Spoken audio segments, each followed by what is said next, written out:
సాధారణంగా కళ్యాణ్ రామ్ వివాదాలకు దూరంగానే ఉంటాడు. ఆడియో ఫంక్షన్ అయినా ఇంటర్వ్యూలో అయినా ఆచితూచి మాట్లాడతాడు. అలాంటి కళ్యాణ్ రామ్ వ్యాఖ్యలే ఇప్పుడు ఒకరి మనసుని నొప్పించడానికి కారణమయ్యాయి. కళ్యాణ్ రామ్ కమెంట్లకు నొచ్చుకున్న వాళ్ళెవరో కాదు, వక్కంతం వంశీ. కళ్యాణ్ రామ్కి వక్కంతం వంశీకి చాలా మంచి రిలేషన్షిప్ ఉంది. ఆ మాటకొస్తే ఎన్టీఆర్కి వక్కంతం చాలా క్లోజే. ఆ అనుబంధంతోనే ఎన్టీఆర్ వక్కంతం వంశీ కాంబినేషన్లో ఓ సినిమా సెట్ చేశాడు కళ్యాణ్ రామ్. గత 3 ఏళ్లుగా ఈ ప్రాజెక్టు నలుగుతూనే ఉంది, కానీ ముందుకు జరగడం లేదు. చివరికి ఈ వెయిటింగ్ తట్టుకోలేక వక్కంతం వంశీ నందమూరి కాంపౌండ్ నుంచి బయటకు వెళ్ళిపోయాడు.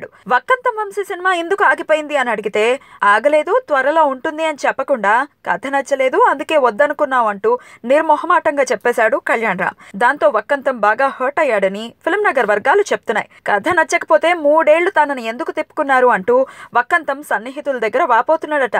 సినిమా ఆగిపోతే ఏదో ఒక కారణం చెప్పాలి గాని ఓ రచయిత కెరియర్ పై ప్రభావం పడేలా ఇలా మాట్లాడమేంటి అంటూ బాధపడిపోతున్నాడంట వక్కంతం వంశీ.